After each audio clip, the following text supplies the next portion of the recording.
regular, estoy un poco enfermo todavía. Parece que tengo como una infección pues, renal, ¿no? Yo en algún momento, creo que en alguna clase, curiosamente, hablando con un estudiante de ustedes que decía que tenía que ir al baño, yo le decía que yo también tenía problemas renales y que eso no me lo impedía. Bueno, tengo como un problemilla ahora y eso me tiene con muchas fiebres. Entonces no estoy en el mejor ánimo del mundo, no estoy así con la mejor energía del mundo para dar la clase, pero lo importante es cumplir. Ya fallamos el jueves y pues eso no está bien. Y bueno, el jueves venía el viernes enseguida, ¿no? Pero en este caso, pues apenas es martes y si llevamos la clase hasta el viernes nos estamos retrasando y no me parece justo con ustedes porque pues ustedes como que organizan su tiempo. Además, en todo caso, yo no les habría avisado a tiempo, aunque esto tampoco depende de mí porque como hasta las 5 de la tarde estuve perfectamente. Pues nada, para comenzar, quería como hacer unas aclaraciones sobre el parcial de la próxima clase. Vamos a hacer un examen falso-verdadero. Van a decir, ¿cómo así que un examen falso-verdadero? Pues sí, va a ser un examen falso-verdadero. Entre comillas. Voy a ver si encuentro por aquí, bueno, voy a compartir la pantalla. Voy a ver si encuentro por aquí un ejemplo de algo que estaba haciendo ayer con los de tercero, para que ustedes vayan viendo, Mario Castilla, para que vayan viendo a qué me refiero, para que tengan una idea. No considero yo que vaya a ser un examen difícil, aunque sí creo que va a ser un examen de pronto un poco extenuante, pero no difícil. Están viendo mi pantalla, ¿cierto? Básicamente lo que yo haría sería ponerles así muchas preguntas donde diga selecciona la correcta, selecciona la correcta, selecciona la correcta, y les coloco un número de enunciados y ustedes tienen que decir cuál de esos enunciados que estoy diciendo ahí es correcto. O sea, hay uno que va a ser cierto, hay otro que va a ser falso. Puede haber alguno que a ustedes les parezca correcto, pero por eso siempre es bueno comparar, porque si uno ve algo y dice, oye, eso me parece cierto, pero esto de aquí yo lo recuerdo así exactito en la clase, mejor se van con aquello que consideran exacto de la clase porque de eso están seguros. A veces algunos pueden sonar confusos. Obviamente ustedes no han pasado por tercero, pero si les muestro el examen, el quiz, esto era un quiz de tercero. Si les muestro el quiz de tercero, por ejemplo, las preguntas eran, selecciona la correcta, desde Dilthey para la hermenéutica hay un significado único y correcto de las cosas, y acá para Gadamer la hermenéutica debe centrarse en el examen de las condiciones en las cuales se da el conocimiento. Si se dan cuenta, son dos cosas que están relacionadas, ambas están hablando de hermenéutica, pero no es como el mismo autor del que están hablando. Es decir, puede haber una pregunta que sea como, el Chavo del Ocho tenía papá, y otra que sea, la Chilindrina tenía una bisabuela. Ayer tenía un ejemplo de eso, no sé si lo tendré por aquí. No, no está. Pero básicamente así, o sea, pueden haber preguntas como las masas son racionales o las masas son irracionales, o sea, que es lo mismo, solo que está cambiando una palabra, o pueden haber casos en que las dos cosas no tengan absolutamente nada que ver. Que eso es como para un poco discernir un poco y pensar un poquito más. Siguiendo con ese quiz que le hice, por ejemplo, a los de tercero, por ejemplo, aquí tenemos una de esas, las posturas comprensivistas e interpretativas se encuentran dentro de la tradición galileana, y el otro, las posturas comprensivistas, se encuentran dentro de la tradición aristotélica. Es más o menos lo mismo, solo que cambias al final lo de tradición, entonces ya ahí la persona selecciona lo que considera. En este caso era esta, la de arriba no era cierta. Otros casos, como el que les mencioné arriba, o por ejemplo dentro de las posturas interpretativas se encuentran la hermenéutica y la fenomenología, y dentro de las posturas positivistas se encuentran la hermenéutica y la fenomenología. Acá de nuevo lo que está cambiando nada más es interpretativa y positivista. Y pues selecciona la correcta, son lo mismo, solo cambió una palabra, pero hay casos en los que no es así. Por ejemplo, este que les había dicho del principio, que pues aquí están hablando de lo que dijo un autor, acá están hablando de lo que dijo otro. Cualquiera podría pensar que ambos son verdaderos porque no son excluyentes. ¿Cómo no son excluyentes? Que uno sea verdadero no significa que el otro sea falso. ¿Sí me entienden? Es excluyente cuando si algo es verdadero, lo otro necesariamente es falso. Por ejemplo, si yo digo, María es casada, María es soltera. Bueno, o es casada o es soltera. No puede ser las dos cosas al mismo tiempo. Eso es excluyente. Una de las dos respuestas excluye a la otra. Pero si yo digo, María es casada, María es profesora, bueno, puede que María sea casada y lo falso sea que no sea profesora, sino ingeniera. O puede que María sí sea profesora, pero que no sea soltera. O sea, una cosa no excluye la otra, ¿sí? Hay que tener cuidado porque, por ejemplo, pueden haber preguntas que podrían ser confusas. Yo sé que de pronto les estoy mostrando un examen que no es el que ustedes tendrían que tener conocimiento de él, pero pues es un ejemplo, nada más. Déjenme si encuentro otra pregunta para ilustrarles un ejemplo. Se supone el estudio único de la sociedad de los métodos.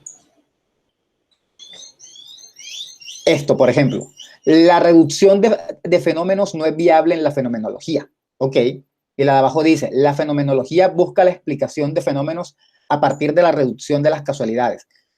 Si ustedes hubieran estado en esa clase ayer, no es suya, yo lo sé, pero si estuvieran en esa clase, mucha gente respondió esta. Y es que cualquiera la ve y dice, es cierto, es que la fenomenología estudia fenómenos, pero no, la fenomenología estudia son la percepción de los fenómenos. Entonces, esta era la falsa, la verdadera era esta. Pero uno la ve así a simple vista y pareciera que las dos son iguales, entonces hay que fijarse mucho. En sí, el examen va a ser así, van a ser, yo espero hacer 50 preguntas, no sé si puede hacer 50 porque eso depende de la cantidad de contenido, cómo se puede exprimir. Obviamente van a haber cosas básicas, porque pues también tendrán que haber cosas básicas, porque uno no puede sacar puras frases súper grandes, pero sí van a haber como otras frases más elaboradas. ¿Está claro? ¿Dudas sobre esto?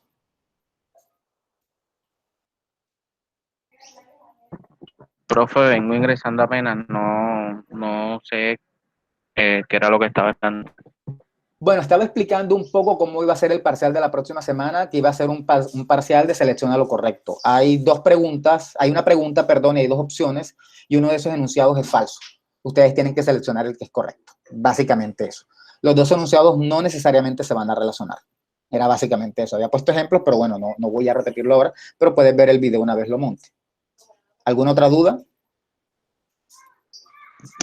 No, profe, muchas gracias. Vale. ¿Qué otra cosa? Bueno, partiendo del parcial, bueno, ya yo les había dicho, tomé la nota, le sumé la participación. En general fue 10% participación, 90% el parcial. Al final subí 5 décimas a el parcial porque, perdón, a la participación, porque si había gente que quedaba como igual, ¿no? O sea, que de pronto que sacaron un 4.3 en el parcial y quedaban con 4.3 con la participación. Y yo decía como que, aunque tenían una muy buena participación, mejor que 4.3, y yo sentía como que no era justo, como que debían tener un poquito más. Entonces subí un poquito las décimas para que esa nota se subiera. Eso también generó un problema. Hubo gente que tenía, por ejemplo, 5 en el parcial y la participación les puse 4 porque realmente yo no recuerdo, hablando del primer corte, mientras estuvimos en clase, yo no recuerdo que tuvieran grandes participaciones.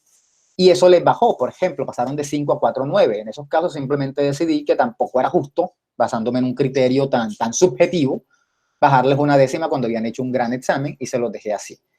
Había dicho también, y eso va particularmente para los 10 estudiantes que sacaron por debajo de 3.7, que iba a valer los informes y la participación para ayudarlos a subir la nota, pero al final eso no se pudo del todo, porque es que resulta que hay estudiantes que no han entregado ni 2 informes, sino que han entregado uno o ninguno. Y entonces uno no era válido porque era como quien dice un 2.5. Los informes generalmente ustedes saben que los califican como A, B, C, D. Y la verdad los que revisé no están espectaculares, pero se merecen la A. Pónganse ustedes que el número sacaran un 4 o 5. Yo eso lo expliqué al principio. Y les pongo una A, entonces esa A vale un 5 de alguna manera. Pero entonces, esos estudiantes no tenían un solo informe, no podía hacer yo la conversión, porque lo que pasaba era que no iban a subir nada, de pronto hasta les iba a ir peor, y simplemente pues les coloqué la nota de su parcial con la participación. Por eso de pronto algunos de los que sacaron por debajo de 3.7 vieron que sacaron 3.1 y su nota quedó en 3.2 y dirán, ay, pero mis informes? Bueno, eran 2 informes, no uno, y pues yo no conté el informe, simplemente no lo conté. En ese orden, ese chance o esa posibilidad que quería brindarle, nada más se la apliqué a 1, 2, 3, 4 estudiantes, que fueron los que sí tienen 2 informes, una tiene creo que 3, y en general que pues también son gente que sé que participa en la clase. Obviamente esa regla se repite para el próximo corte, es decir, yo espero, creo que va a ser un examen fácil y yo espero que a todo el mundo le vaya bien. Y si a alguien no le pasa, pues aplicamos la misma regla y la condición va a ser como en este caso, que de pronto no muchos me han preguntado, solamente lo he hablado creo que con dos, que si yo valgo 2 informes ahora, habría que hacer 2 informes más, ¿está claro? Por ejemplo, para esos 4 estudiantes que ya habían hecho 2 informes, bueno, yo solo valí en esta nota para que subieron, hubo alguien que subió, por ejemplo, de 3 algo a 4.1, pero esa persona ya tiene el compromiso de que antes de terminar el semestre tiene que entregar informes de más, ¿sí? Y así básicamente con todos. ¿Dudas sobre esto? ¿No? Bueno, entonces vamos a comenzar con la clase de hoy. Como les digo, no estoy con el mejor entusiasmo del mundo, entonces vamos a tratar de hacerlo. Pregunta. Dime. ¿Los otros informes que vamos a seguir haciendo van a ser individuales o va a ser grupal igual que el otro? Muy buena pregunta por una razón, y ya te digo. Los informes que van a seguir haciendo son individuales. Perdón, pueden ser grupales. Mentira, me equivoqué. Pueden ser grupales. Lo que se va a hacer es que, eso sí, los que tuvieron problemas, que yo les valí el informe ahora, pues sí lo tienen que hacer individual. Pero los que no, no. Los que no pueden seguirlo haciendo grupales, como se había dicho. Eso no hay problema con eso. Con eso no hay cambio. ¿Por qué? Porque, bueno, los que de pronto salieron, tuve que utilizar los informes, pues ahora es injusto que los compañeros hagan uno y entonces él también esté ahí. Al final le va a tocar hacer uno solo, porque si ya los compañeros cumplieron, pues, como quien dice, te quedaste solo, te toca hacerlo solo. ¿Sí está claro eso? Sí. Pero los que siguen, los que hagan falta, pues no hay problema con eso. Esos son grupales. ¿Está claro? Ah, listo, profe. Bien. ¿Otra duda? ¿Cualquier duda? Bien. Bueno, antes de comenzar ya de lleno, sí quería hacer una aclaración. En la clase pasada les dije, en la clase pasada de argumentación, creo que desde antes de la clase de argumentación, les pasé una hojita de evaluación y muchos la respondieron muy chévere, me gustó, creo que hay muchas cosas honestas. Yo creo que eso se aplica mucho también a esta clase. En algún momento les pasaré la evaluación de esta clase. La verdad, como les digo, he estado bastante chueco y no he tenido ni siquiera tiempo de hacerla, con todo y que nada más es copiar. Sí me llamó la atención que algunos dicen que los conceptos, por ejemplo, el manejo de los conceptos, pues queda en 4. Yo eso no lo veo mal, o sea, yo de hecho a veces siento que esta clase es enredadita y que, mire, con que los conceptos queden en 3, yo hasta me siento contento porque yo sé que esto es complicado. Entonces, en ese sentido, sí no hay mucho problema, yo eso lo entiendo.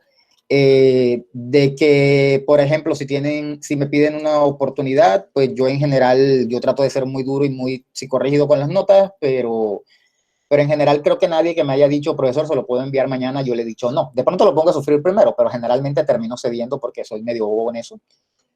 Y pues nada, me llamó la atención que algunos pusieron de pronto 4, pero yo entiendo que es que quizás no todos han sentido tan cómodos. Quizás muchos habrán sentido que me han tenido que rogar. Y sí quiero aclarar que eso no lo hago por malo, sino porque tampoco uno puede ponerle las cosas así de fácil. O sea, profesor, no puede terminar el trabajo. No te preocupes, mijito, me lo entregas mañana. No, o sea, también uno tiene que saber por qué no lo hicieron, si hubo una razón. Hoy hablaba con un estudiante que tenía una asesoría conmigo, no de su salón, y su excusa fue que no pudo llegar a la asesoría porque se quedó dormido, porque se levantó al mediodía. Entonces, como esa no es una excusa válida. Sin embargo, yo le di la oportunidad de que tuviéramos una asesoría mañana. Entonces, sí, como ese tipo de cosas. Pero yo veo bien esos resultados. Hay algunos 3 en cuanto al trato con los estudiantes. Si alguien siente que yo lo estoy tratando mal, pues me puede decir. Yo siento que yo trato de ser no tan frío, sino más chistoso a veces. De hecho, es mi personalidad. Entonces, pero si alguien siente que de pronto me estoy pasando o estoy siendo grosero y antipático, me lo puede decir. A veces también puede estar mediado por la manera en la que se dirigen a mí. Porque obviamente si alguien viene con piedras en la mano a reclamarme algo, yo no voy a recibirlo con los brazos abiertos. Y pues nada, también alguien decía que si lo que había aprendido en la clase le servía para su carrera y ponía un 2, y yo ahí sí me preocupo porque yo ahí lo que creo es que el problema no es mío, sino de la persona. Si alguien no le ve importancia a esto que estamos viendo en esta clase o en la clase de argumentación, eso sí es problemático, porque así yo sea mal profesor, yo creo que uno debe leer y tratar de instruirse uno mismo, porque estas cosas creo que sirven a la larga. Es bueno que cuando uno esté elaborando uno sepa más o menos de qué se está hablando, si algún jefe menciona algún término de esto, ¿sí me entienden? O en argumentación, por ejemplo, si en algún día los ponen a hacer un artículo de opinión en algún periódico, vas a hacer la sección de opinión en el periódico, pues por lo menos que sepan que es una opinión, que es argumentación y todo eso. Y ya, básicamente eso sobre la evaluación de argumentación, que no tendría que hacerla aquí, pero sí quería tocarla solo por tocarlo un poco. Y sí me di cuenta que hubo alguien que por lo menos 3 veces rellenó el mismo cuestionario, y lo rellenó creo que con la intención de rajarme porque me puso casi todo 3 y 2. Entonces, pues miren, ese cuestionario no iba para la universidad. Si la intención era rajarme con la universidad, pues no funciona. Eso tienen que hacerlo en el cuestionario final. Y si lo hacen, no hay problema. Yo no tendría que molestarme. Cada uno tiene la libertad de tener su opinión. Pero pues no era necesario acá, porque entonces lo que hacen es que me dañan la estadística. Pero está bien, no hay ningún problema con eso. Habiendo hecho esas aclaraciones que no venían como tal, no eran tan necesarias, pero sí quería hacerlas, pues vamos a comenzar. Y en la clase pasada estábamos hablando de la teoría de la aguja hipodérmica. Y decíamos que la teoría de la aguja hipodérmica vamos a verla un poquitito para retomarla y para cerrarla, porque siento que no, ¿sí? No está grabando. Y ¿Cómo que no estoy si grabando? puedas, no sé, solo leí ahí. Y si puedes hacer favor de ponerlo un poquito más grande, que no veo bien. Marta, sí está grabando. Vale, pero sí está estoy grabando, grabando. ¿no? Bueno, ok, Ah. vale. Bueno, vale, amplío, dame un segundo, voy a tratar. La verdad no hay ninguna razón por la que yo lo tenga así que voy a ponerlo en pantalla así. Si me deja, claro. Muévete. Ah, no, mentira, que no es ahí, qué tonto. Acá, y ahora. Gracias. Perfecto. Bueno, estábamos hablando de la teoría de la aguja hipodérmica, veníamos hablando que proviene de los estudios de Laswell, y que básicamente es una teoría es una teoría que lo que se centra pues en lo sucedido durante la Segunda Guerra Mundial, en todos los episodios de propaganda, y básicamente intenta establecer una relación entre propaganda y liderazgo por el hecho de que se considera que cuando haces propaganda política a través de los medios puedes obtener el liderazgo. Y sostiene que los medios comunicativos de comunicación inyectan un mensaje que se da, por cierto, de manera indubitable en el cerebro de las personas. O sea, lo que hacen es inyectarnos un mensaje y ese mensaje se queda ahí.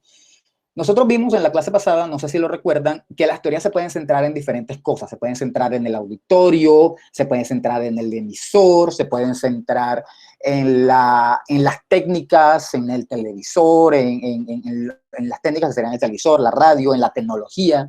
Esta particularmente se centra en los efectos, es decir, esta le interesa mirar cuál es el efecto que produce la comunicación o los procesos de comunicación en las personas. ¿Está claro? Eso es básicamente a lo que se dedica, lo que postula la teoría de la aguja hipodérmica.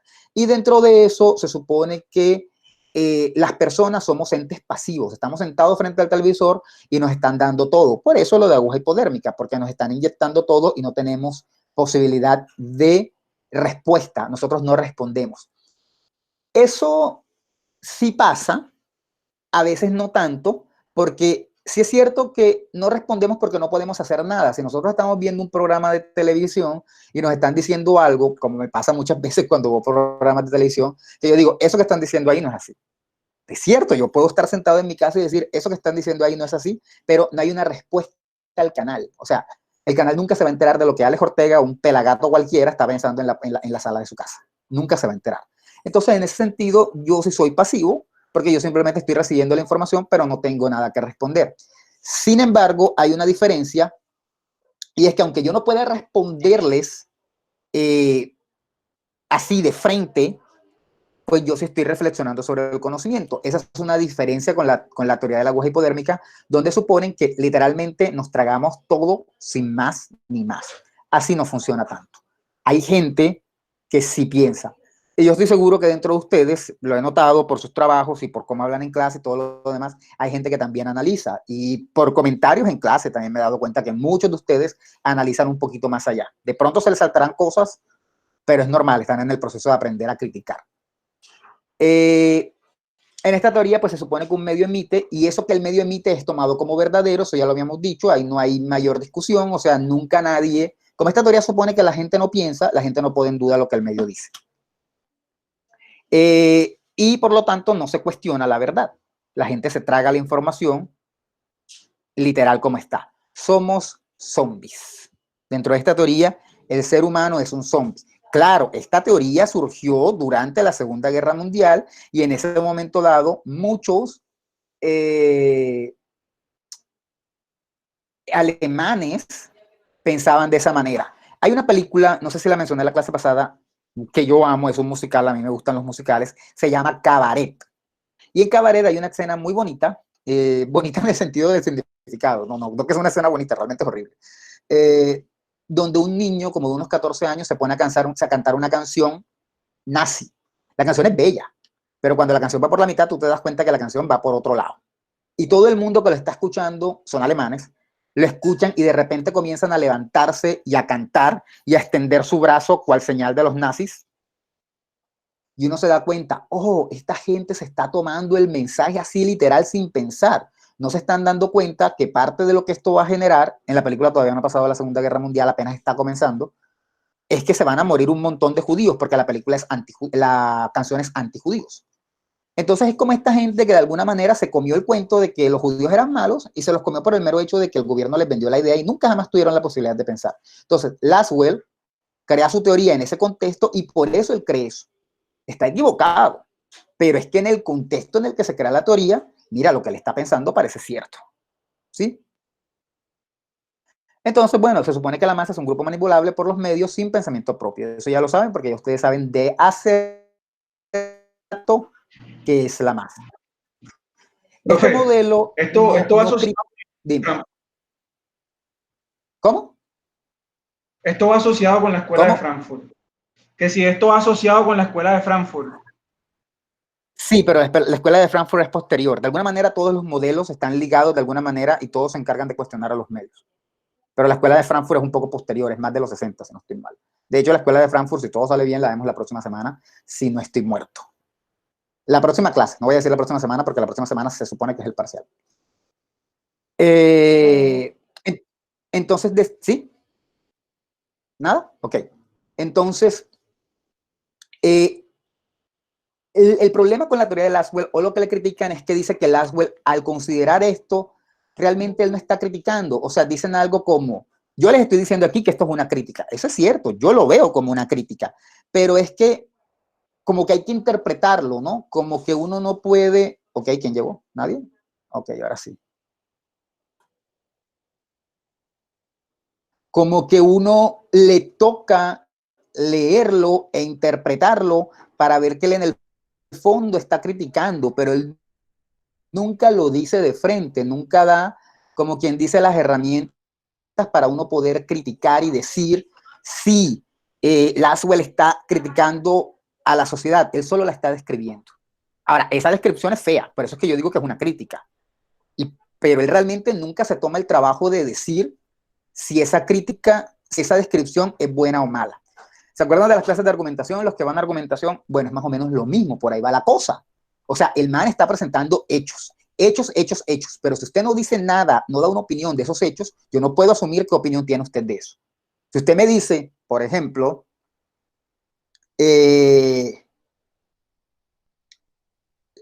salir a la calle después del coronavirus no, ahora eliminar el confinamiento obligatorio va a hacer que mucha gente se enferme. Ok, eso es cierto. Salir a la calle ahora después del confinamiento va a hacer que se abran muchos lugares y se reactive un poco la economía. Ok, eso es cierto. Salir a la calle ahora después del confinamiento va a hacer que muchas personas que tienen problemas, que ya se sienten mal, puedan de pronto gozar del aire libre. Ok, eso es cierto. Salir a la calle después de este confinamiento va a hacer que pueda colapsar el sistema de salud. Ok, eso es cierto. ¿Cuál es tu opinión? ¿Estás a favor o estás en contra? Entonces, yo no le he dicho. Al final yo puedo decir, no, yo estoy a favor, quiten ese confinamiento. Si se tiene que morir la gente, que se muera. Al fin y al cabo de algo se tiene que morir la gente. Y miren, si el sistema de salud colapsa, eso es culpa del gobierno, porque el gobierno nunca tuvo un buen sistema de salud. Así que ahí la culpa no sería del coronavirus. ¿Sí me entienden? Mientras yo no dé la opinión sobre la descripción que estoy haciendo, yo no estoy dando,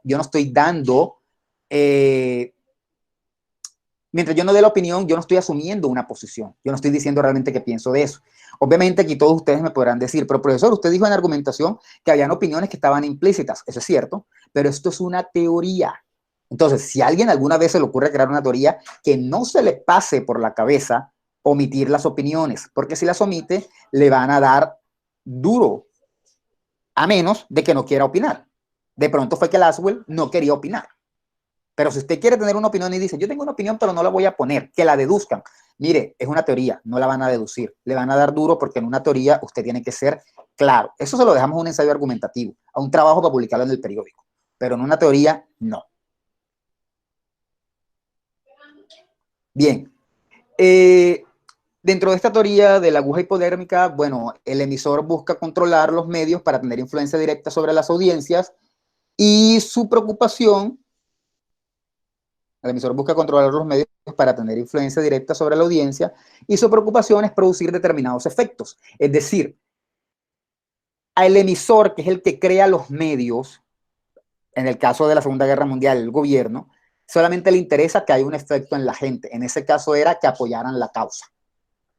Eso es lo que le interesa. No les interesa tanto, no hay fines de evaluar si lo que están diciendo es cierto o falso. Lo ideal es que la gente se trague, que la gente se deje inyectar. Eso es lo que busca el emisor y por eso el emisor busca controlar. Él no busca colaboración, él no busca nada, él busca controlar. De hecho, él se convierte en el dueño de los medios. Los nazis fueron los dueños de los medios en su momento y de esa manera podían controlar la información. El receptor, fíjense que mientras el emisor es una persona o una organización, en el caso del gobierno, el receptor es simplemente otro objeto más. O sea, no lo miramos como persona, sino como ese ente pasivo ahí que va a recibir información. El emisor nunca se pone a pensar de, ¿y será que se lo van a creer? ¿No será que se lo van a creer? ¿De pronto van a pensar que tal cosa? No, no, ellos simplemente creen que las personas están vacías, huecas y hay que llenarlas de información. Eso dice esta teoría. Eso dice esta teoría. Entonces el receptor es solo un objeto más. Tan objeto como el canal, como el mensaje mismo, o sea, es algo así, inmutable, incambiable, algo estático. Y el receptor está dentro de las condiciones. Las condiciones pueden ser que, bueno, que el canal sea adecuado, por ejemplo, si era televisión en esa época, que se transmitiera bien la señal, que los mensajes fueran claros, que fueran entendibles. Entonces, esas son condiciones para que se dé un mensaje, que sean las mejores condiciones. Vas a transmitir un mensaje, transmítelo de forma clarita, de forma clara que se entienda. Entonces, otra condición, mira, que el emisor te preste atención. O sea, el emisor no es nadie, es otra persona, es otra cosa más. Como imaginemos un río, el emisor es simplemente, bueno, imaginemos un riachuelo no, un arroyo va pasando por el canal sería el televisor, y el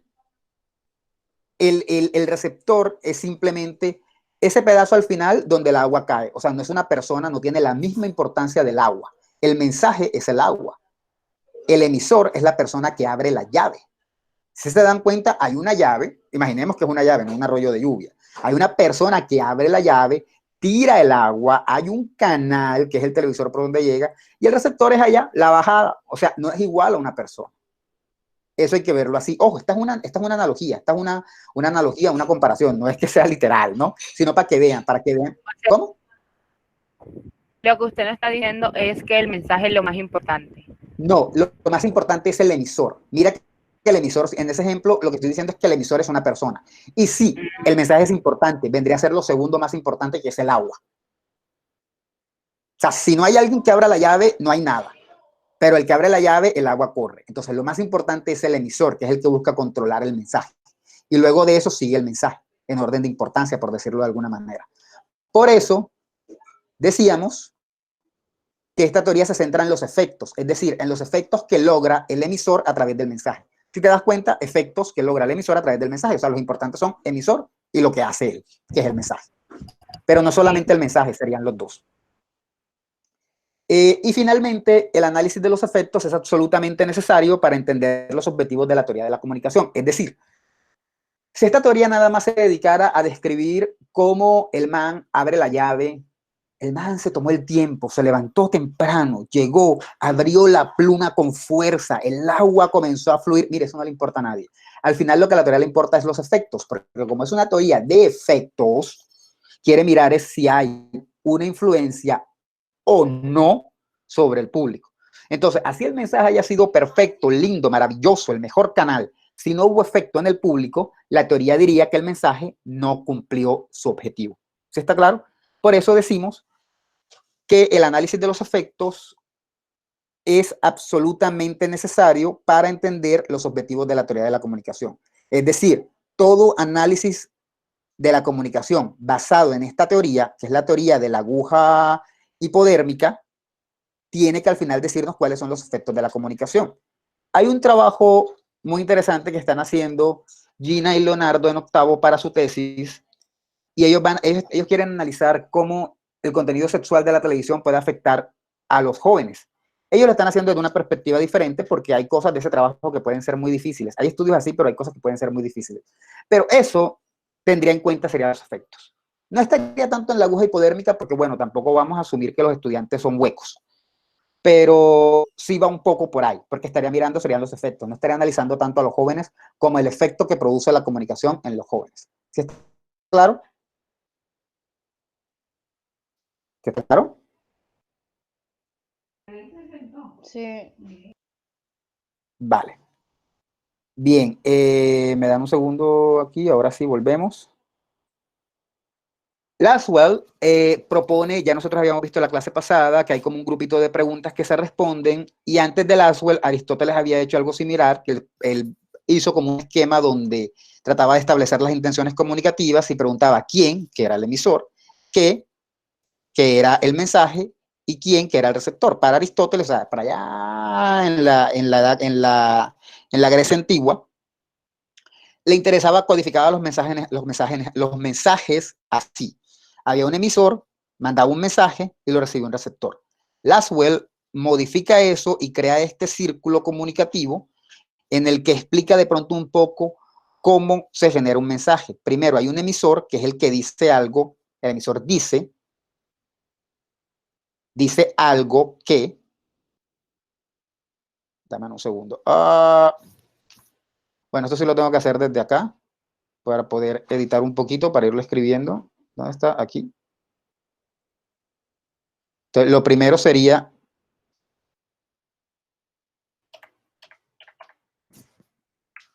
el emisor, ese es quien dice algo,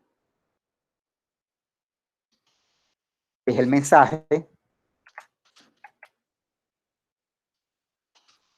Eso es el que. Lo dice porque tiene una intención. En el caso de los nazis, por ejemplo, era manipular o lograr, vamos a poner, quiere algo. Quiere algo. En el caso de los nazis era, pues, lograr el apoyo del pueblo. Y se lo dice a alguien. Y esos alguienes son los alemanes de la época, ¿no? Y se lo dice porque quiere lograr algo, para que tenga unos efectos. Bueno, ya eso lo dijimos, ¿por qué hay una razón? Quiere lograr algo.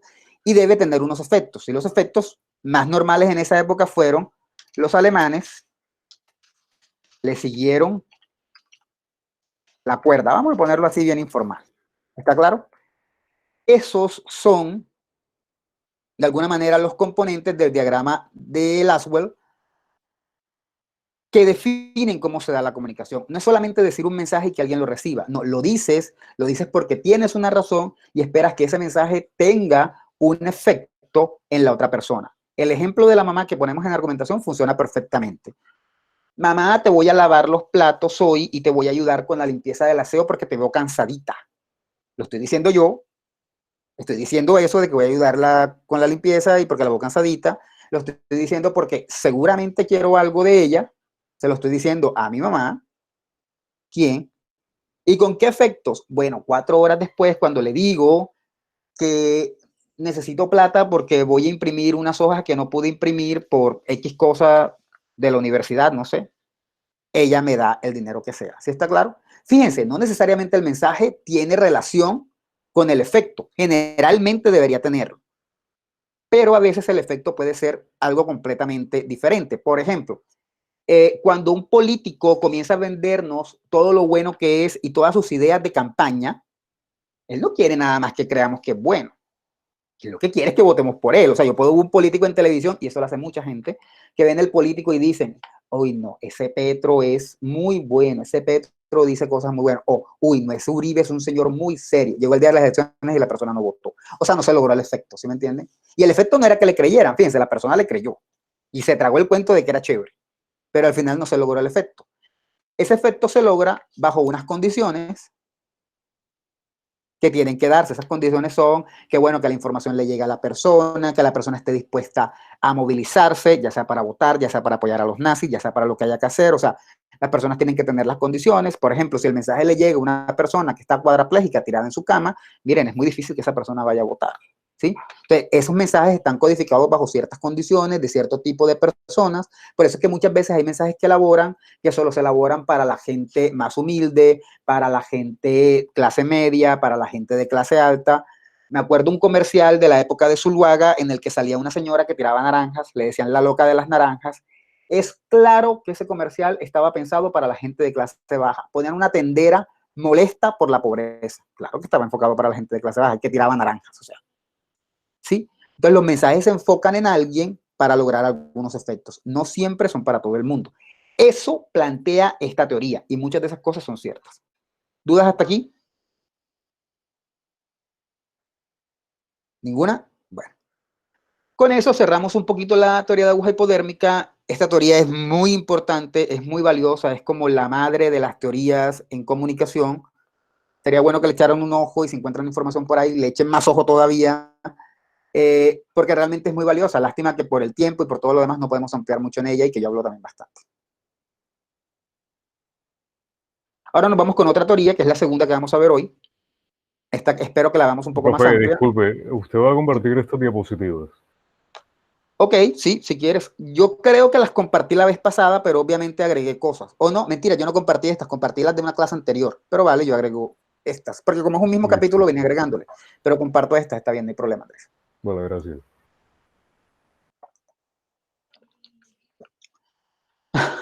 Bueno, seguimos. Teoría matemática de la información. En esta teoría, ¿cómo se llamaba el autor de la teoría pasada, el autor principal? Recuérdenmelo, se me olvidó. Harold de Lasswell. Ok, vale, gracias. Nada más esperaba que dijeran Lasswell, pero chévere que te sepas el nombre completo. En esta teoría, el autor central es Shannon. Es el autor que de alguna manera... ¿qué hice? Es el autor que de alguna manera propone la teoría, sugiere que debe haber una teoría, y es una teoría centrada en la matemática. Ustedes dirán, ¿pero cómo? ¿Es con números? No, no necesariamente con números, pero como trata de ser toda cuadriculada, se considera una teoría matemática. Miren, hay teorías del lenguaje, teorías lingüísticas que son matemáticas. Y uno dice, pero profesor, si yo estoy leyendo eso y eso no tiene números por ninguna parte, no importa. Son matemáticas porque son como fórmulas que hay que cumplir. Y si la fórmula se da, está bien, si la fórmula no se da, está mal. Entonces, por eso esta teoría es matemática.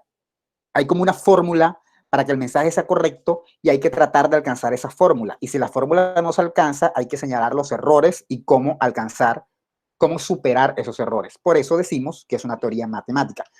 Sin contar con que Shannon, bueno, era matemático, ¿no? Es el creador del, bueno, Shannon, que es el creador de la teoría, es el creador del concepto de bit, que es la unidad fundamental de información. Se entiende por bit la unidad fundamental de información.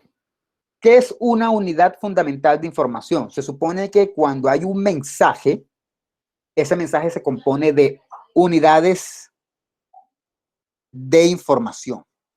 Entonces, dentro de esta teoría se analiza, o sea, lo que se va a analizar es una unidad de información. ¿Qué es una unidad de información? Vamos a poner un ejemplo.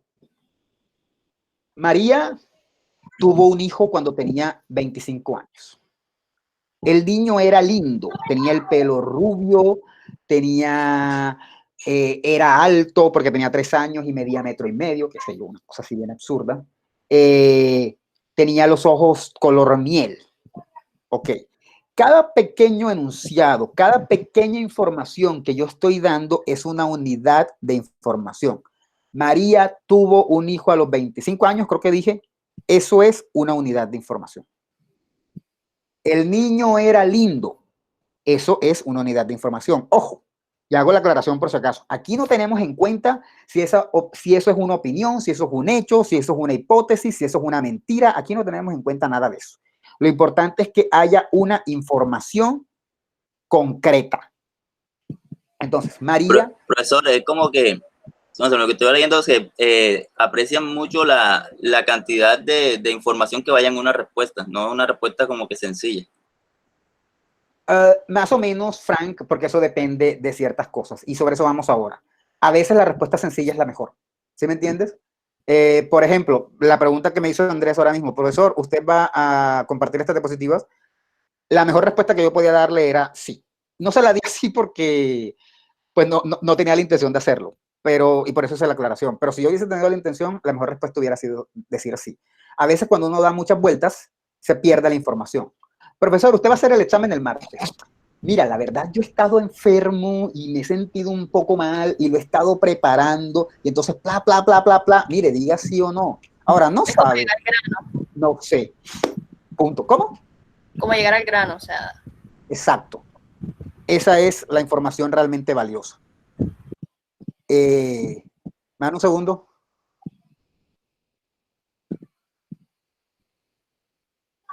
Bien, continuamos. Exacto, es la información, esa es la información realmente valiosa, como ir al grano. Ahora, el grano puede ser dependiendo de qué están preguntando, porque si la pregunta implica un montón de cosas, pues el grano no será ser parquito, será decir un poco de cosas. Bueno, pero continuamos. Sobre eso vamos un poquito ahorita más adelante. Vamos a continuar aquí. Entonces, una unidad de información es como cada pequeña pieza de información que decimos en un mensaje, cada cosa que podemos separar de las demás. María tuvo un niño de 25 años, el niño era lindo, el papá se llamaba Gabriel. Gabriel murió en un accidente antes de que el niño naciera. Ahí hay 4 unidades de información. María tuvo un niño a los 25 años, el niño era lindo, el papá se llamaba Gabriel, Gabriel murió antes de que el niño naciera. Todas esas son unidades de información. Ojo, es todo un mensaje. Si yo pregunto como que, oye, ven acá, cuéntame qué fue lo que le pasó a María. Yo tengo como desde el bachillerato, no la veo. No, imagínate, María se casó, tuvo un hijo a los 25 años, ay, ese niño sí es bonito, pero imagínate que el marido se le mató en un accidente. Realmente yo estoy respondiendo toda la pregunta, estoy contando la vida de María, pero cada pequeño enunciado es una unidad de información. Y cada uno yo tengo que analizar si es pertinente decirlo o si no es pertinente decirlo. Todo eso, en ese ejemplo, es pertinente, porque me están preguntando por María. Pero entonces, ay, imagínate que Lady, la otra compañera, ella sí se quedó soltera.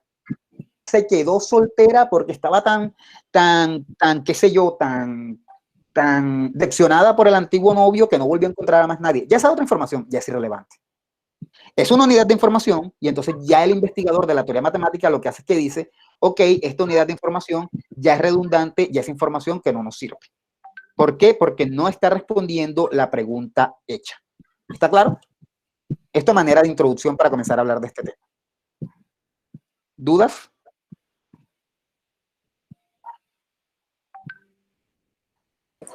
No. Bien. Estaba viendo un mensaje de precisamente una compañera de ustedes. Un mensaje está, bueno, ya les decía, un mensaje está constituido por unidades de información y esas unidades son lo que importa dentro del modelo. ¿Por qué? Porque es que uno va a mirar si son pertinentes o no lo son.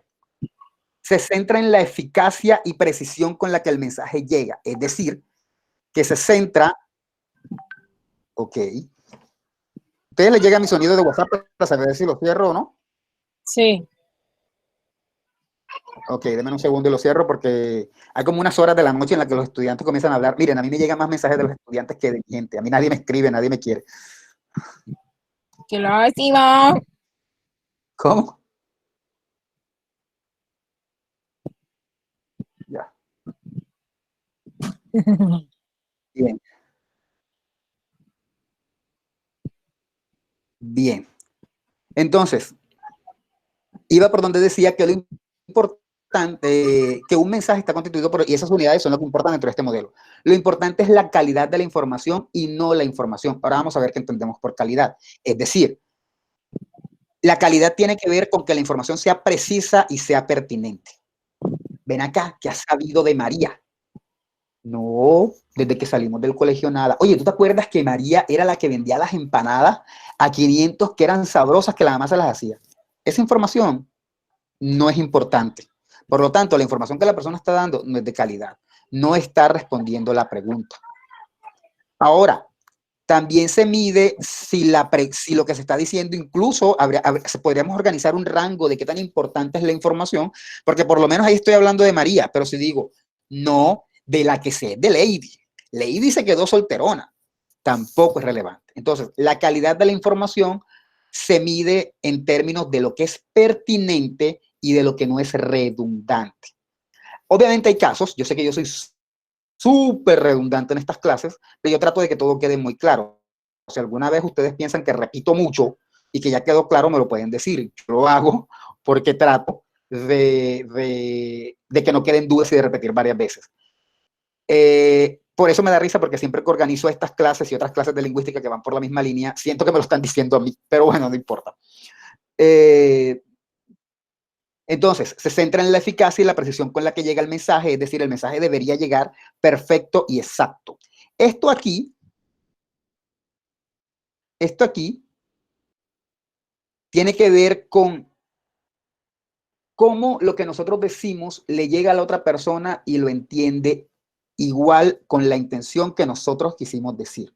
Y el mensaje será pertinente, será bueno, será eficaz si la persona entiende lo que yo estoy diciendo.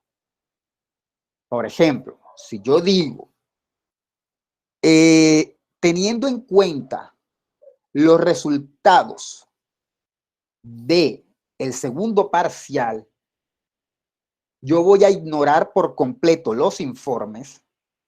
Eso puede interpretarse de dos maneras. Uno, que yo no los voy a valorar, o sea, que nunca voy a tener en cuenta los informes. O dos, lo que siempre he pensado, que es que si la nota es muy buena, dejamos los informes para después para que su nota siga siendo alta al final en caso de que algo malo pase y ustedes no puedan responder. Que más o menos es lo que está planeado, que los informes sean el parcial final. Pero resulta que a alguien yo le digo ese mensaje y lo primero que me dice, profesor, no me parece justo. Porque ¿cómo es posible que usted nos haya tenido todo el tiempo leyendo y haciéndole trabajitos para ahora decirnos que no lo va a tener en cuenta? Obviamente ahí puede haber una falla mía a la hora de transmitir el mensaje, así hice el ejemplo para que se entendiera de esa manera, pero definitivamente la intención que yo tenía no se está logrando. O sea, no logré que la persona entendiera qué era lo que yo quería. Obviamente mi falla está en cómo dije las cosas. Denme un segundo. En cómo hizo la redacción de la información, por eso se malinterpretó. Claro, exacto. Por eso siempre es bueno y por eso parte de la teoría de la teoría matemática de la información, lo que busca es darle pautas al emisor para que sepa cómo construir la información. No vamos a decir escribir porque mucha de esa información a veces es oral, pero sí de cómo se organizó la información. El error ahí fue mío. A veces uno es claro, me pasa con estudiantes, y el estudiante es el que se va por otro lado. Pero curiosamente ahora el ejemplo se me ocurrió fue conmigo. Exacto. Ahí hay varias fallas que hacen que uno a veces no se comunique. Sobre ese ejemplo volvemos después porque quiero colocar hacer como una aclaración también, pero sobre ese ejemplo volvemos después. Entonces, la idea es que el mensaje llegue lo más nítido posible, es decir, que llegue clarito, que la persona lo escuche y lo entiende y le quede claro, evitando malos entendidos. Esto aquí tiene errores, ¿no? O sea, yo siempre redacto esto y nunca me doy cuenta de los errores. Lo siento, díganme que tengo pésima ortografía. No es ortografía, es mala cuando taquigrafía es el problema. Evitando que haya malos entendidos. Malos entendidos es cuando yo digo una información, una persona entiende otra, ambigüedad y ruido. ¿Qué es el ruido? Bueno, el ruido tiene que ver, el ruido es el ruido. Si estamos en una fiesta y yo le estoy diciendo a alguien como que me quiero ir, hay mucho escándalo y no logro escuchar nada. Que no quieres bailar nada. Ah, yo tampoco. Vamos a quedarnos aquí sentados toda la noche, que me gusta burlarme de los demás. Ahí hubo ruido y ese ruido impidió que el mensaje se transmitiera bien. Así como lo estoy poniendo, así funciona el ruido. Para Shannon. Hay otros tipos de ruidos que los vamos a ver ahora en un momentito. Pero básicamente eso podemos entenderlo por ruido.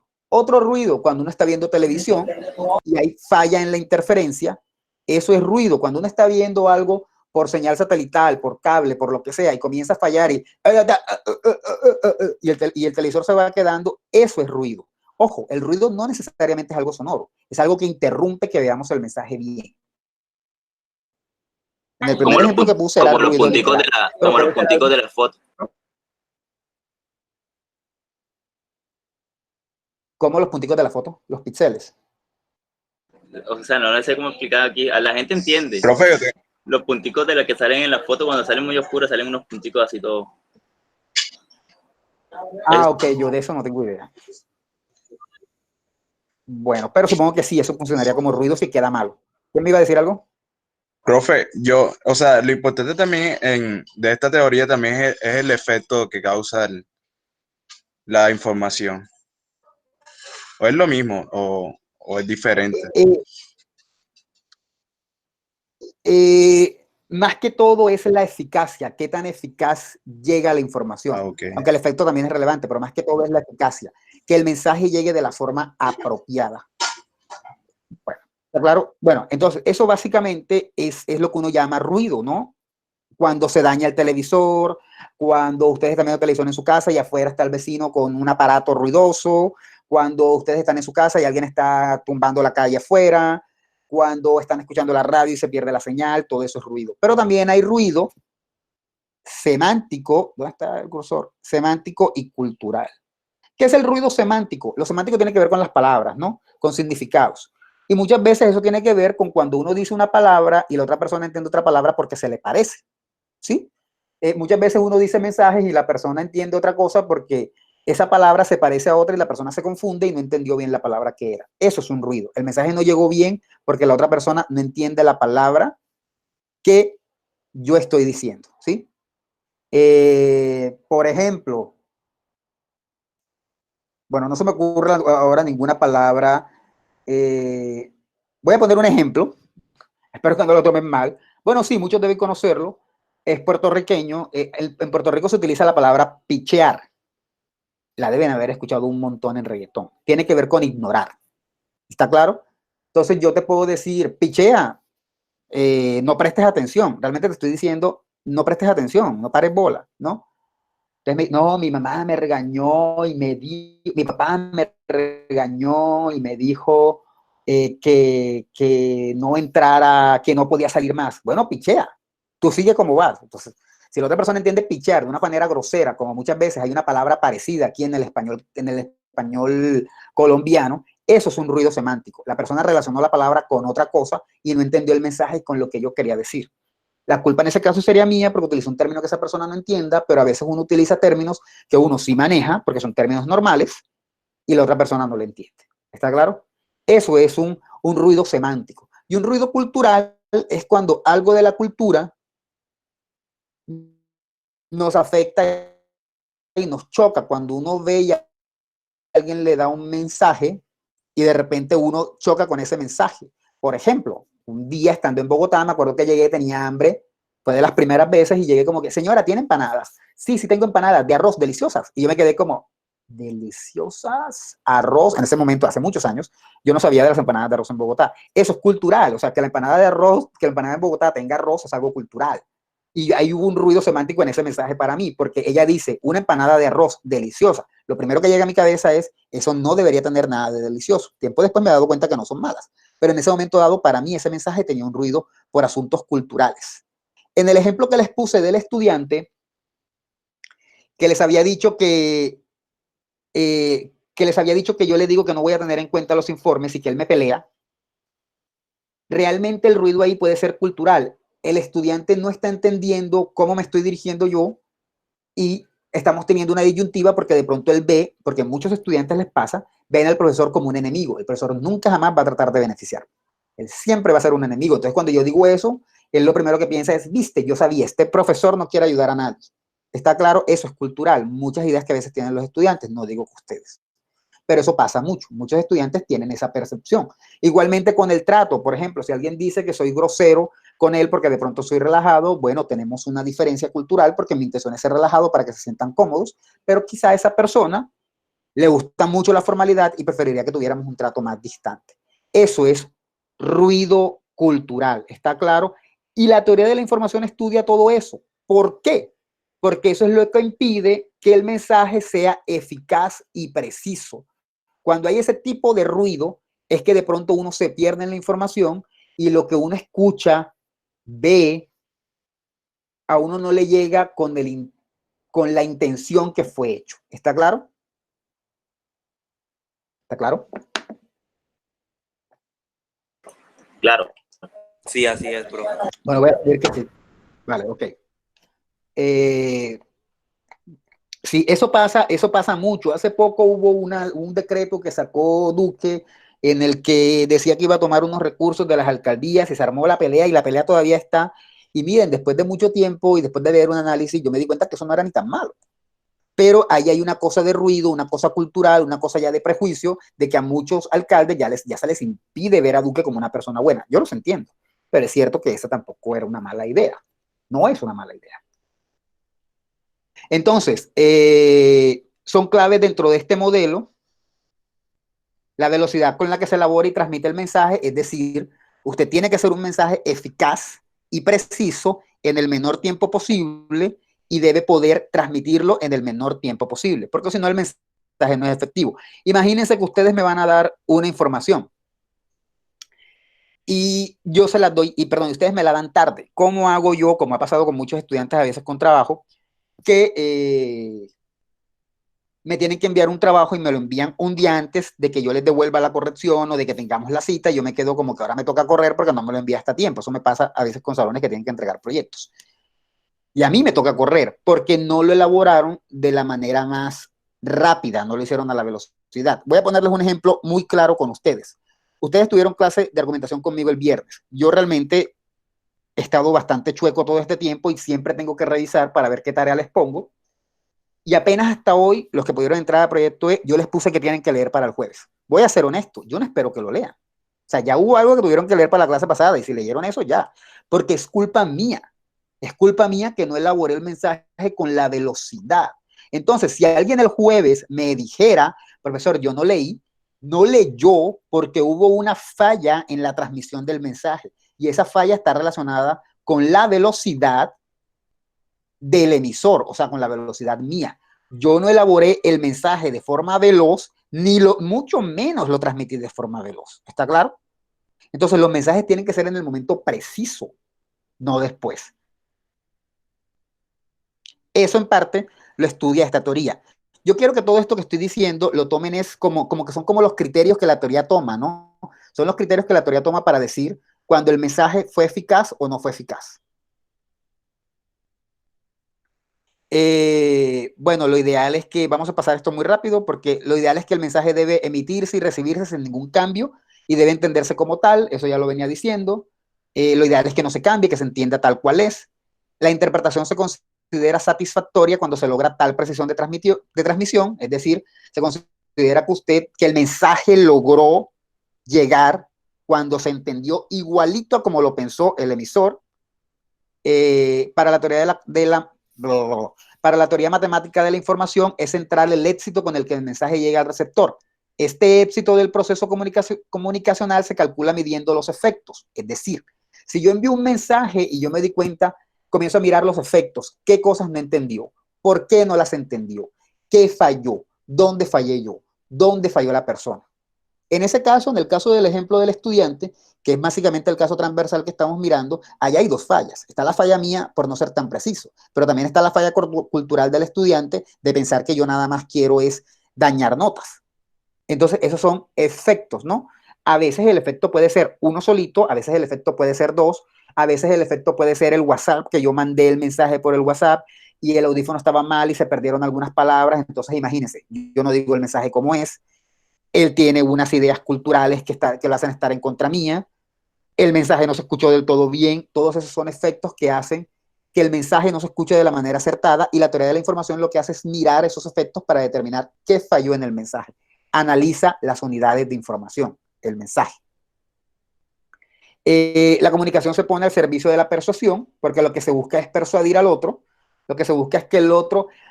Aquí tenemos que entender la palabra persuasión no como en argumentación, tenemos que entenderla más como lograr que alguien haga algo, no necesariamente basado en mentiras. Eso es bien importante porque en muchas otras teorías la palabra persuasión no significa lo mismo que en argumentación. En este caso es lograr que alguien haga algo, no necesariamente basado en mentiras. Cuando veíamos la aguja hipodérmica, esa persuasión era basada en mentiras, pero no siempre. O sea, a veces uno puede transmitir un mensaje esperando que alguien haga algo y no es basado en mentiras. Si yo les digo, para el próximo martes tienen que terminar el examen de teoría, eso no es una mentira, porque tengo que tomarles una nota, eso no es una mentira. Pero yo sí quiero que lo hagan, yo los quiero persuadir a que lo hagan, por su propio bien. Entonces, en esta teoría y en muchas teorías de la comunicación, la persuasión no se entiende igual que en la argumentación. Eso quiero que quede claro. Y emitir un mensaje Para esta perspectiva es un intento de influenciar al receptor. Uno quiere que haya una influencia en el receptor y en eso se parece un poco a la teoría de la aguja hipodérmica. Dentro del modelo de la teoría matemática se desarrollan los conceptos claves en el entendimiento de la comunicación y que subsisten hasta nuestros días. Tales son, hay como un grupo de conceptos que se utilizan mucho en comunicación y que se siguen usando. Esos conceptos han variado con el paso del tiempo, pero en esencia son los mismos. Son los que nos permiten mirar cómo se envía el mensaje. ¿Se acuerdan cuando vimos, hace 10 minutos, cuando vimos aquí el diagrama de Laswell? Bueno, Laswell no nos dice conceptos, pero sí nos dice que hay un quién, que hay un qué, que hay un por qué, que hay un para quién y que hay unos efectos. En Shannon ya sí hay como unos conceptos que no son los de Laswell, pero que nos permiten entender un poco cómo se dan los mensajes. La fuente, que es el elemento que permite la transmisión del mensaje. Puede ser humano, como la voz, puede ser un micrófono. Eso es la fuente, de dónde sale el mensaje. Perdón, un micrófono no, una computadora. Un mensaje que nos dé la computadora. Siri, ¿dónde puedo comprar pollo a esta hora? ¿Quién nos está dando la información? No nos la está dando una persona, nos la está dando una máquina, Siri, un programa. ¿Está claro? Uno le pregunta a InDriver, mándame un carro. Bueno, no les pregunta así literal, pero uno pone la dirección. Esa información se la está dando InDriver. Entonces, la fuente es quien nos da la información. Si la información está en un libro, como lo que leen para esta clase, pues la fuente de la información es un libro. O en este caso, la persona que está habla y habla y habla y habla, que soy yo soy la fuente.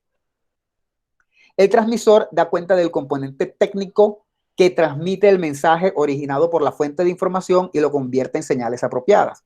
Ese transmisor, en el caso de los humanos, generalmente es la voz.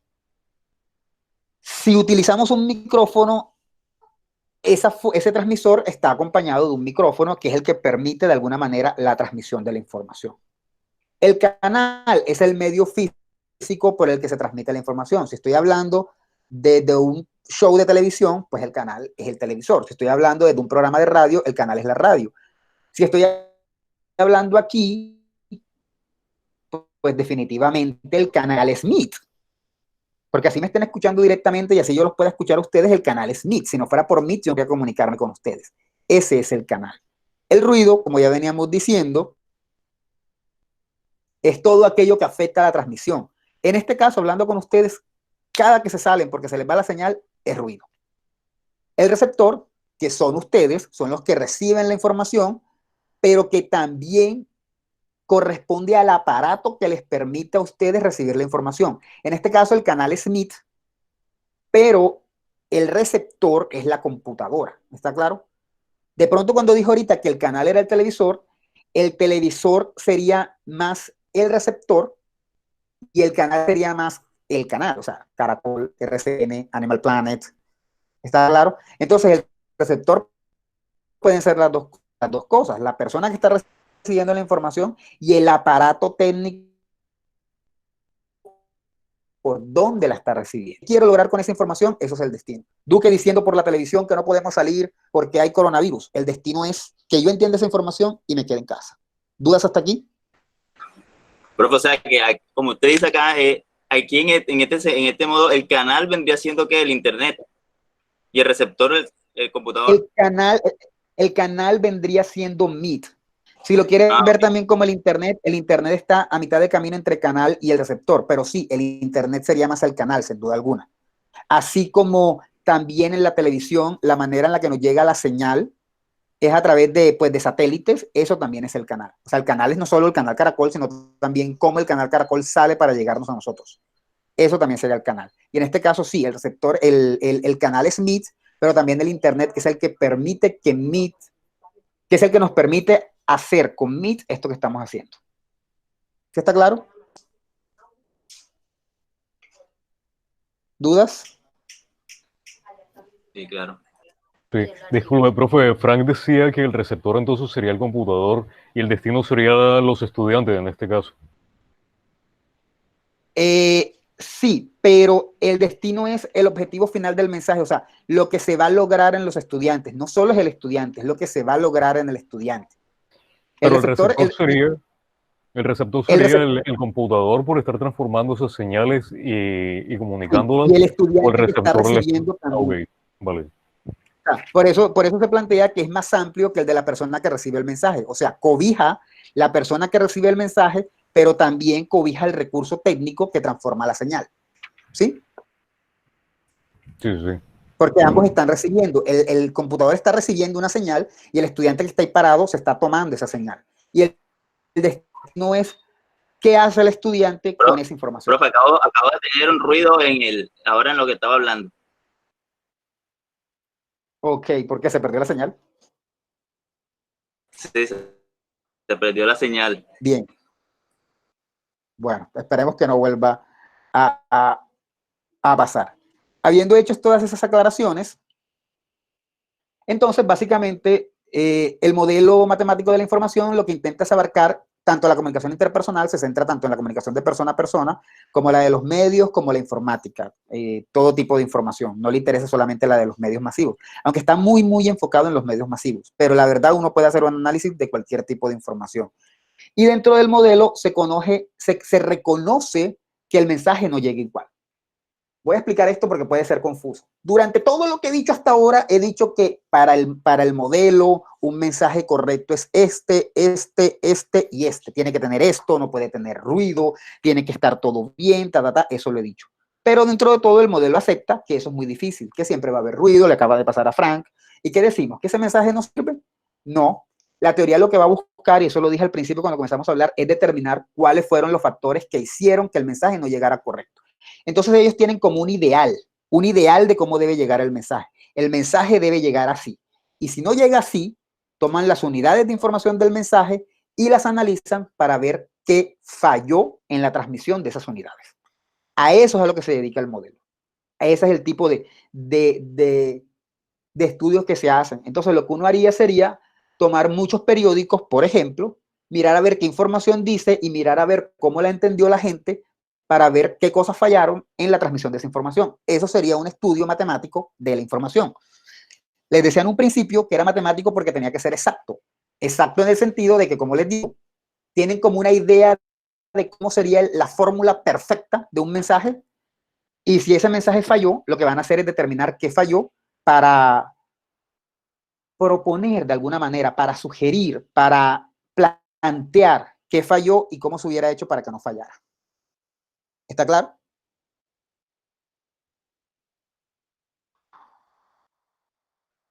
El modelo busca determinar las causas que generan tal variación, es decir, que hace que un mensaje no llegue como exactico como salió, y cómo sería el método para mantener una equiparabilidad. O sea, qué habría que hacer para que en una próxima ocasión el mensaje llegara igual.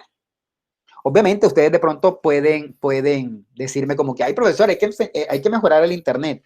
No, a veces no es solamente eso, a veces también es el ruido de su casa, a veces también es mi velocidad de habla, que no se me entiende, a veces también es, qué sé yo, lo aburrido que puede ser el asunto. Todo eso también son factores que pueden afectar y que se pueden analizar. Entonces, el método señala las condiciones para que el mensaje llegue de la mejor manera. ¿Dudas?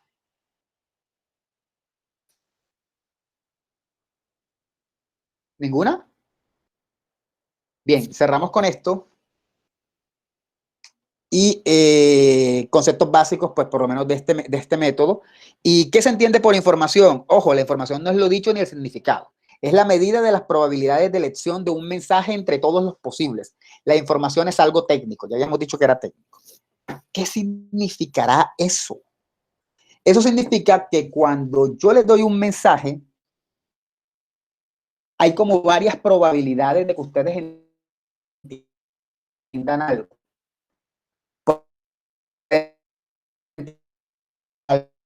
Me da un segundo, estoy como sintiéndome un poquito chueco, pero ya estamos casi terminando, por eso me estoy como varando, sí. Yo puedo darles una información, por ejemplo, para la próxima clase vamos a hacer el parcial y lo vamos a hacer por internet. ¿Cuántas opciones? ¿Qué les dije? ¿Cómo lo pudieron interpretar ustedes? Marta pudo pensar, lo va a hacer por los quizzes, como el examen pasado de argumentación. Frank puede pensar que voy a pedir es un texto y que me lo van a enviar al correo. qué sé yo, Yerlin puede pensar que lo que voy a hacer es ponerlos por aquí por cámara, que me cuenten el examen. Otro pensará, quién sabe, pueden pensar 150 millones de cosas cómo voy a hacer yo ese examen. ¿Por qué? Porque eso depende del mensaje. Entonces, cuando uno transmite un mensaje, hay un grupo de probabilidades de que el mensaje se entienda. Y cada uno puede tener muchas probabilidades de entender. En el ejemplo del estudiante que entendió que yo no iba a tener en cuenta los informes, esa fue una posibilidad. Él no entendió que yo los iba a tener en cuenta siempre al final. Él entendió era que yo no los iba a tener en cuenta. Esa es una probabilidad. Otra persona pudo entender que yo solamente los iba a tener en cuenta si les iba mal. Esa es una probabilidad. Todas esas maneras de cuando uno transmite un mensaje y hay muchas probabilidades de cómo se va a entender el mensaje, son probabilidades. Entonces, la información dentro de este modelo lo que mide es la cantidad de probabilidades que hay para que un mensaje sea claro. Si uno envía un mensaje, ¿qué tantas probabilidades hay de que esa persona entienda? Porque de pronto ese mensaje que uno envió, tiene muchas interpretaciones y por eso las probabilidades de que sea entendido no son tan amplias. ¿Está claro lo que estoy diciendo? Claro. ¿Seguro todos? Sí. Vale. A eso se refiere. Eso es lo que va a mirar.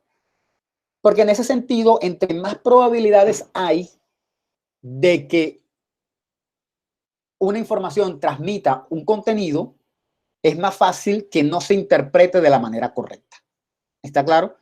Entonces, curiosamente, lo que la comunicación plantea es que cuando uno envía un mensaje que tiene muchas probabilidades y sin embargo la otra persona entiende, el mensaje fue efectivo.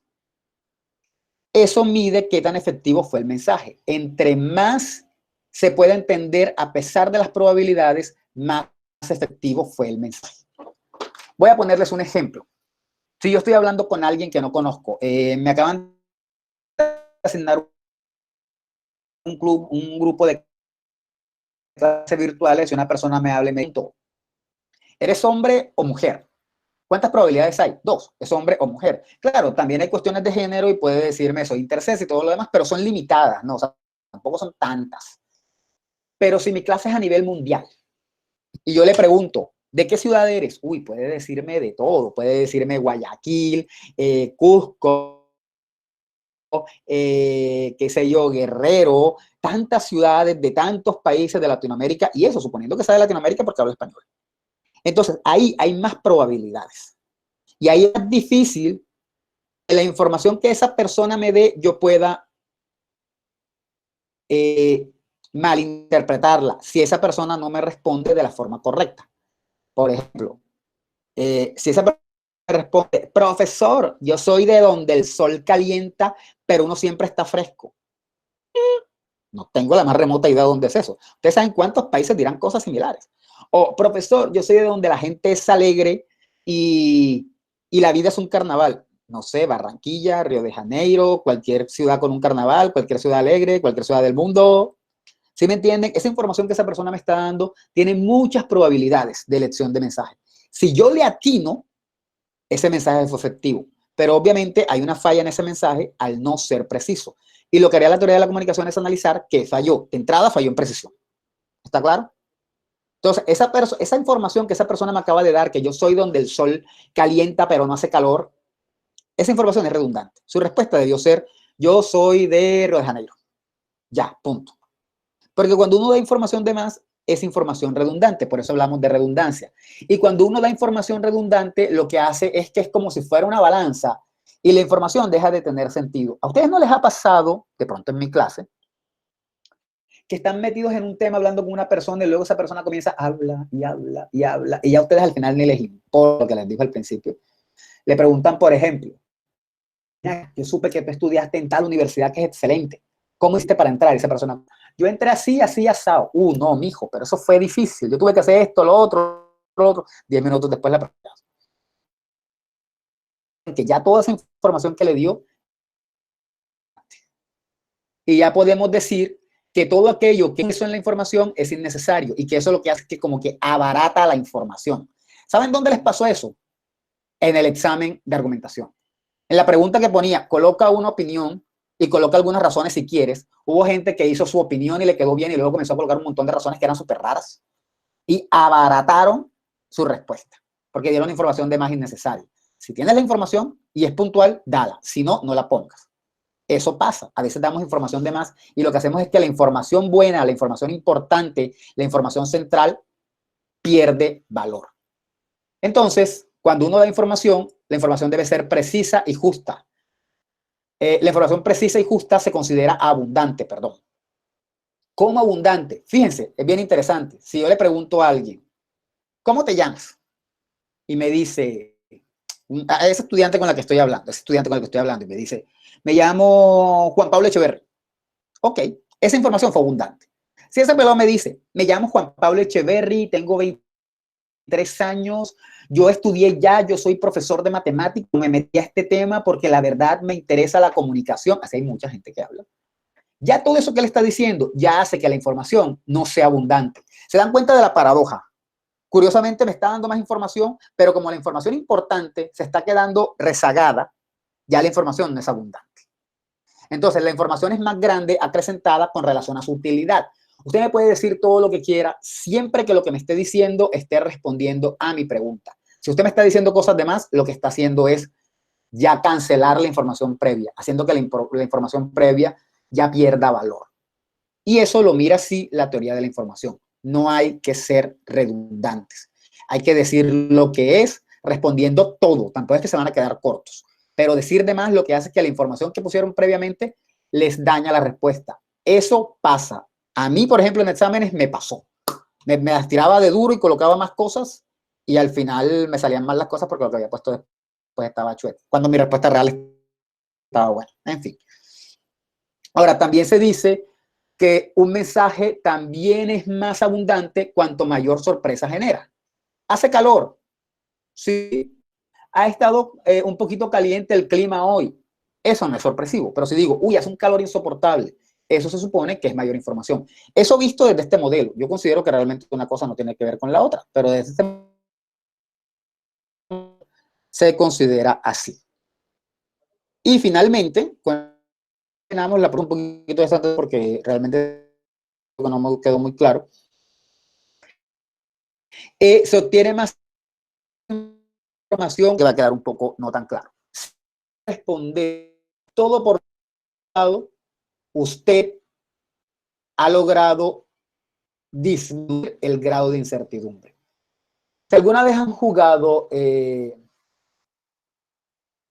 adivina quién, se da cuenta, pregunta cómo tiene los ojos marrones, sirve más que preguntas como hombre o mujer, porque uno pregunta hombre o mujer y quita la mitad del juego.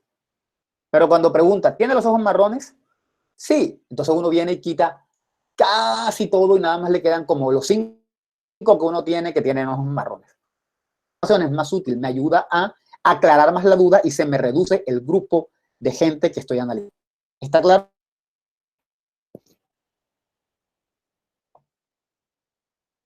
¿Dudas? ¿Se fueron? Hola. Hola. Ah, ok. Bueno, eso llegando y son las 30 y 29. Profe, no, ya quedó todo claro. Una duda. ¿Tiene alguna duda alguien?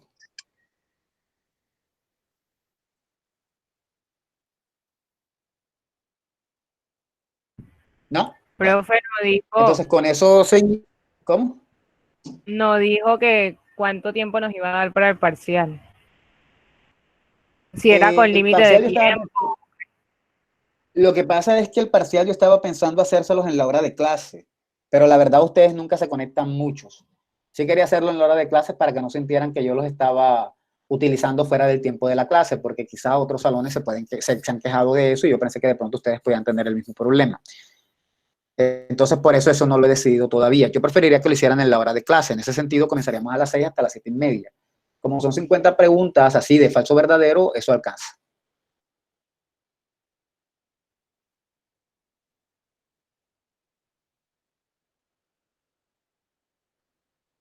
¿Alguna otra duda? Profe, solamente, ¿qué notas va a coger para finalizar el corte? ¿Solamente la del parcial y ya? Solamente la del parcial, contando los informes si te va mal. Ah, ok. En ese caso contaría 2 informes. Creo que tú no necesitaste informes con el primer parcial, ¿cierto? O sí, no sé, no me acuerdo. Pero sí, solamente sería el parcial. Y dependiendo de los informes que hayan, eso se contaría para sumar. Se supone que los informes son eso, son un backup, son algo ahí para tenerlo respaldado por si algo sale mal, pero como hay un montón de gente que no los necesita, pues a esa gente les cuenta el parcial final. Profe, yo me imagino que usted va a subir toda la clase, ¿cierto? Sí, claro. Sí, porque a mí no me quedaron claras muchas cosas, pero nada, más que todo no fue culpa ni de usted, sino porque no había podido ingresar a la plataforma. Tenía varios problemas Vale, y entré súper tarde. vale, no te preocupes, está bien. Ok, Vale, no te preocupes, está bien. Yo sí lo subo ahorita, sí, mejorar, tengo clase en 1 hora. ok. Profe, y los temas son Vale, eso, ¿otra duda? los temas son eso, la aguja hipodérmica y Los temas es todo. todos son. No, los temas es todo lo que hemos visto durante el semestre. Se supone que es como un repaso de todo, como digo, Ok. son frases nada más, así que realmente son como conceptos muy básicos, espero yo, y pues deberían tenerlos claros, ¿no? Va a incluir O sea, o sea, algo pueden, de las lecturas. ¿Cómo? De las lecturas. ¿Cómo? Que si va a ¿Qué incluir pasa con algo las de las lecturas? lecturas. O sea, que si va a incluir Bu- algo de las lecturas en el examen, no solamente son de las. ¿Sí me Que yo hago entiendes? en la clase de lectura, o sea, sí te entiendo, pero de las clases es de las lecturas. De hecho, si alguien nada más leyera y no entraste, igual podría responder. Entonces, pues yo diría que sí, porque es toda la clase. pues se supone que esta clase es lo de la lectura que dejaron, ¿no? Sí, exacto.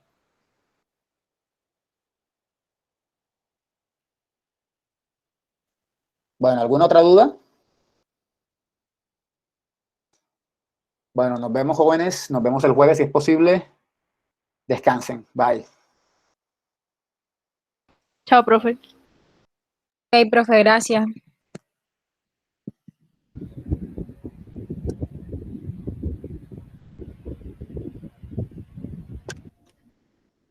Frank.